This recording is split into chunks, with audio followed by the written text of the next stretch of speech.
भारत बनाम बांग्लादेश शुरू हो चुका है पहला टेस्ट और सीरीज का पहला मैच भी। बांग्लादेश भारत के दौरे पर है और प्लेइंग 11 आ चुकी है। बांग्लादेश ने कोई चेंजेस नहीं किए हैं। जो टीम उनकी पाकिस्तान में खेली थी वही सेम टीम लगभग वो आज यहीं पे खिला रहे हैं। विराट कोहली की वापसी हुई है और साथ ही साथ एक बड़ी अपडेट आई है चेन्नई से।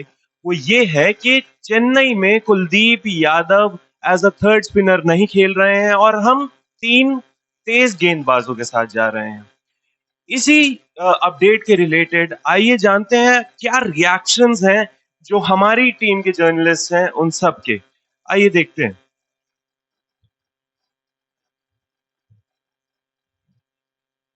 सुना।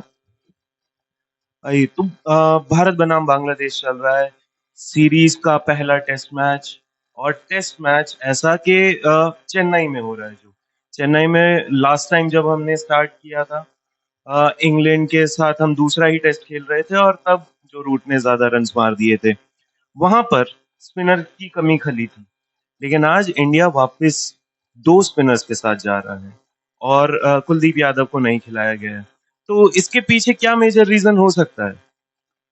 देखिए, आई थिंक कुलदीप को ना खिलाना बहुत ही खराब डिसीजन है, बिकॉज जो चेन्नई की पिच है वो अपने स्पिन ट्रैक के लिए जानी जाती है। और बांग्लादेश एक ऐसी टीम है जो एशियन कंडीशंस को अच्छे से जानती है।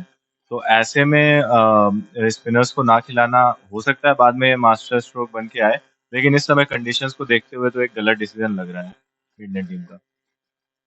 Thank you Vishwanath. आप ऑफिस काम कर सकते हैं। आगे बढ़ते हैं हमारे साथ। आपने इनको बहुत सारी हमारी वीडियोस में देखा होगा। तो अभिनय भाई, भारत बनाम बांग्लादेश चल रहा है पहला टेस्ट मैच। इसमें कुलदीप यादव नहीं खेल रहे हैं। क्या ये एक बहुत बड़ा झटका हो सकता है कि हम शायद बॉल ही डालते रहें और बॉल फिर की ना ले रही हो वहां पर हमें क्या कहते हैं एक रिस्ट स्पिनर की जरूरत पड़ती है जो कि हमें एक एक्स्ट्रा टर्न देता है। इसके बारे में आपकी क्या राय है? निश्चित तौर पर रिस्ट स्पिनर की जरूरत पड़ती। बात सिर्फ कुलदीप यादव की चल रही है। मेरे ओपिनियन में ये है कि कुलदीप ही नहीं बल्कि अक्षर पटेल को भी टीम में शामिल किया जाना चाहिए था। वो आपको बॉलिंग के साथ साथ बैटिंग में भी गहराई देते। तो मेरा यही मानना है कि कुलदीप के साथ साथ आप अक्षर को भी प्लेइंग 11 में शामिल कर सकते थे। बाकी अभी अब रोहित शर्मा का कैसा सोच है ये तो आने वाला वक्त बताएगा। एक अलग चीज निकल के आई है कि अक्षर पटेल को भी खिलाना चाहिए था जिससे बैटिंग में गहराई देखने को मिले। आइए आगे बढ़ते हैं। अमर भैया से पूछते हैं। अमर सिंह भल्ला हमारे यहाँ के कंटेंट राइटर और बहुत ही उम्दा कंटेंट राइटर। अमर भैया, इंडिया और बांग्लादेश, कुलदीप यादव को नहीं टीम में शामिल किया गया। एक राय और उठ के आई है कि अक्षर पटेल को भी मौका मिलना चाहिए था। तो उस हिसाब से कि आपको क्या लगता है कि इंडिया का इस टेस्ट मैच में अ, आगे रहने में कितना बड़ा योगदान होगा जो स्पिनर्स का होगा? क्योंकि तीन तेज गेंदबाज खिला चुकी है इंडिया। जैसा आप जानते हैं कि बांग्लादेश स्पिन खेलने के आदी है।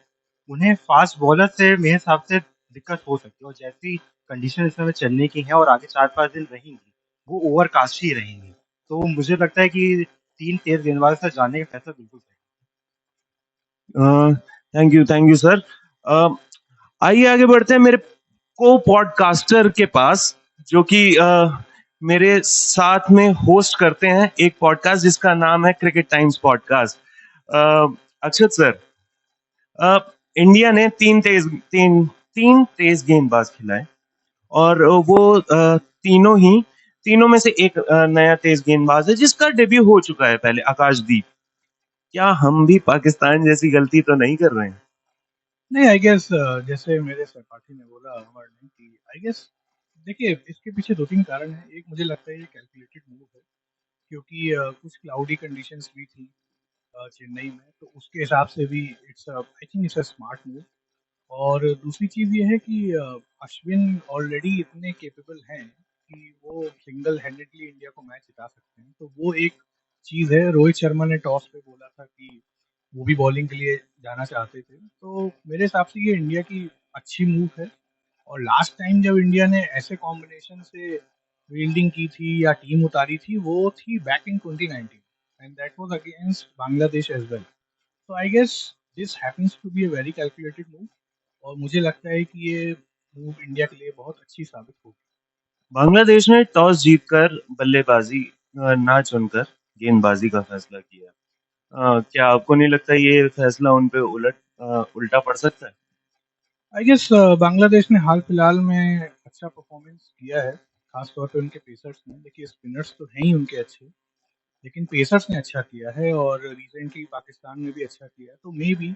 और चूंकि कंडीशंस भी ऐसी थी, कंडीशंस चेन्नई में यूजुअली ऐसी होती नहीं है, बट क्योंकि मौसम ऐसा था और थोड़ी सी ओवरकास्ट कंडीशंस थी, तो कोई भी टीम हो बॉलिंग लेना चाहेगी। जैसा कि रोहित शर्मा ने भी बोला कि वो भी बॉलिंग लेना चाहते थे, तो I guess toss obviously matter करता है, बट ये बांग्लादेश का अच्छा डिसीजन। क्या इंडिया को बल्लेबाजी और स्ट्रॉन्ग कर लेनी चाहिए थी? जिस हिसाब से एक राय अभिनय भाई ने दी कि अक्षर पटेल को शामिल कर लेना चाहिए था, लेकिन सेंचुरीज तो अश्विन की भी हैं, तो क्या उस हिसाब से इंडिया को अपनी बैटिंग और स्ट्रॉन्ग कर लेनी चाहिए थी, या फिर ये टीम पर्याप्त है बांग्लादेश को हराने के लिए? हालांकि अब बांग्लादेश वो बांग्लादेश नहीं रही जो क्या कहते हैं बाहर जाके नहीं जीतती थी, अभी पाकिस्तान में फिलहाल में जीत के आई है और बहुत ही हिस्टोरिक विन रही है। या देखिए अक्षर पटेल या रवींद्र जडेजा, दोनों में से आप किसी को भी ले सकते थे, दोनों ही ऑप्शन सही हैं। और क्योंकि रवींद्र जडेजा को इंडिया की पिचेस पे आप ज़्यादा रेट करेंगे, इन कंपैरिजन टू अक्षर पटेल, और उनकी और अश्विन की जो जोड़ी है वो भी बहुत सक्सेसफुल रही है हाल फिलहाल के दिनों में, या इवन पिछले 5-6 सालों में अगर आप देखें, तो मेरे हिसाब से ये टीम बहुत सही है। धन्यवाद।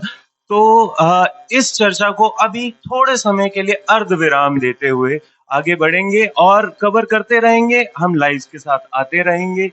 तब तक के लिए हैव अ नाइस डे। फिलहाल के लिए इंडिया आगे बढ़ चुकी है और इंडिया ने ओपनिंग शुरू कर दी है। तो अभी अभी स्कोर क्या चल रहा है?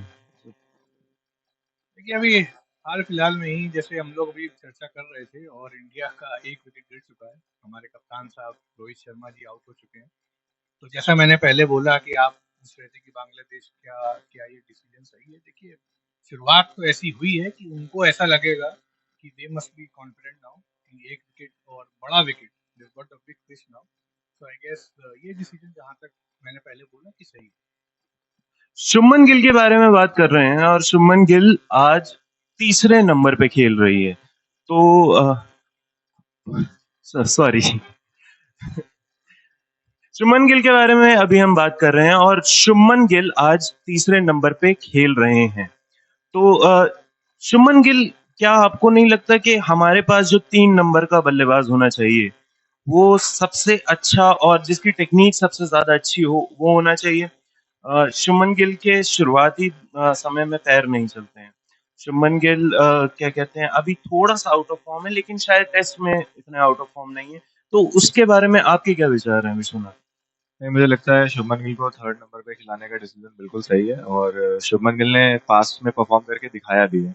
जब उन्हें चांसेस मिले उन्होंने दिखाया है कि वो अच्छा कर सकते हैं और जैसे कि विराट कोहली की वापसी हुई है तो विराट कोहली मुझे लग रहा है फोर्थ नंबर पर ज़्यादा बेटर परफॉर्म करेंगे क्योंकि जब तक फोर्थ नंबर की बैटिंग आती है तब तक बॉल थोड़ी पुरानी हो चुकी होती है। अगर शुभमन गिल लंबी इनिंग्स खेलते हैं तो उससे विराट को भी फायदा होगा और ओवरऑल टीम को भी फायदा होगा। तो मेरे हिसाब से तो ये राइट डिसीजन है। अभिनय भाई, बहुत हद तक देखा गया है कि चेन्नई में बहुत ज्यादा रन बनते हैं पहली इनिंग्स और दूसरी इनिंग्स में जब तक कि पिच टूटती नहीं है। एवरेज स्कोर मेरे ख्याल से 357 है। और वहीं पे जब आप इंडिया की बैटिंग लाइनअप देखते हैं, और अभी एक एक विकेट भी गिर गया है जब तक हम बात कर रहे थे, रोहित शर्मा अपना विकेट गवा के गए, फिर से गए। तो उसके बारे में आपका क्या ख्याल है कि कितना रन इंडिया मार सकती है कि हम सुरक्षित महसूस करें इस टेस्ट? पहली इनिंग में तो भारत को 300 रन तो बनाने ही होंगे। अब डिपेंड करता है कि निचले क्रम के जो बल्लेबाज है वो कितना कंट्रीब्यूट करते हैं, खासकर ऋषभ पंत जो हाल के दिनों में फॉर्म में नहीं देखे गए हैं। देखना दिलचस्प होगा कि वो कैसी बल्लेबाजी करते हैं, खासकर ये पहली इनिंग में। और बाकी जो है अभी अभी अभी जैसा कि सब लोगों ने बताया कि रोहित शर्मा आउट हो गए हैं। रोहित शर्मा के आउट होने से मुझे नहीं लगता कि कोई खास फर्क पड़ता है। और एक चीज और है कि बांग्लादेश सीरीज को एक बहुत बड़ा हाइप बना दिया गया है। ऐसा आप पाकिस्तान को हरा के आ रहे हैं, ठीक है, लेकिन पाकिस्तान ऐसी टीम नहीं है जिसको आप हरा के बहुत बड़ी कोई उपलब्धि हासिल कर ली है। उनको T20 वर्ल्ड कप में देखा कि आपने यूएसए से हार गई पाकिस्तान टीम। तो देखना होगा अब आगे आगे के जो बल्लेबाज है, विराट कोहली कैसा परफॉर्म करते हैं, केएल राहुल क्या करते हैं, ऋषभ पंत क्या करते हैं, तो इन सब पर भी डिपेंडेंट है कहीं ना कहीं। अ, आगे बढ़ते हैं कि बांग्लादेश ने बहुत ही बड़ा बीड़ा उठाया है टॉस जीतकर गेंदबाजी का, यानी कि चौथी इनिंग्स में वो क्या कहते हैं, बॉलिंग करने वाली है, सॉरी, चौथी इनिंग्स में वो बैटिंग करने वाली है, क्षमा चाहूंगा। तो आगे बढ़ते हुए हम बात करते हैं हमारे पड़ोसी से, जो मेरे टेस्ट के एकदम साथ में सटे हुए सिस्टम पे बैठते हैं, अमन जी। तो अमन जी, इधर देखिए थोड़ा सा, अरे रुखसार तो दिखाइए। तो अमन जी, अ, इंडिया बनाम बांग्लादेश पहला टेस्ट मैच, और पहले टेस्ट मैच का पहला दिन रोहित शर्मा चले गए हैं आउट होके वापस पवेलियन की ओर। क्या लगता है कि आज क्या हमें कोई सेंचुरीज या डबल सेंचुरीज का एक खेल देखने को मिल सकता है? शुभमन गिल, विराट कोहली या केएल राहुल? जी, मुझे लगता है जिस तरह से यशस्वी जायसवाल उतना हमने देखा है कितना अग्रेसिव बैटर है वो, तो मुझे ऐसा लगता है कि वो आज सेंचुरी मार सकते हैं, क्योंकि वो अटैकिंग खेलते हैं कुछ टाइम सेट होने के बाद। तो मेरी उम्मीद ये है कि आज वो सेंचुरी मारेंगे यशस्वी जायसवाल।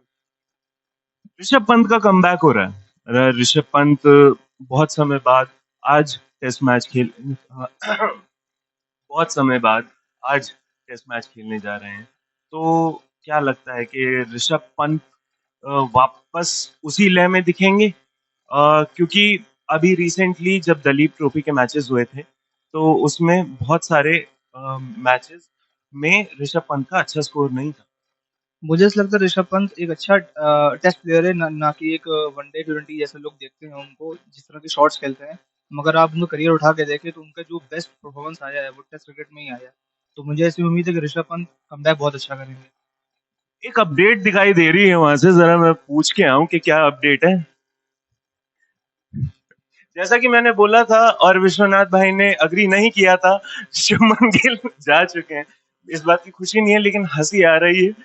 तो विशु भाई, क्या हुआ ये? मैं एक ही बात कहना चाहूंगा कि इट्स टू अर्ली, अभी सेकंड इनिंग्स बाकी है, तो you never know. Second innings में इंडिया को उतरना पड़ेगा, ये बहुत बड़ी बात है, क्योंकि मैंने सोचा था कि एक इनिंग्स से जीतेगी इंडिया। ये तो मतलब बहुत ज्यादा ही आपने प्रिडिक्ट कर लिया एडवांस में। देखिए टेस्ट मैच में फिर तो मजा ही नहीं रह जाएगा। टेस्ट मैच को अगर आप चाहते हैं कि टेस्ट मैच इंटरेस्टिंग हो, तो मैच जाना चाहिए, एटलीस्ट फोर्थ डे तक तो जाना ही चाहिए match.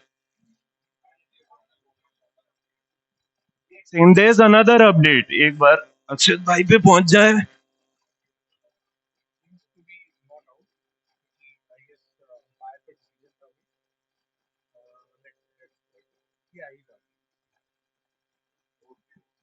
Suman, So far he seems to be out. Umpire decision देख रहे हैं, फिर रिव्यू कर रहे हैं। So far he seems to be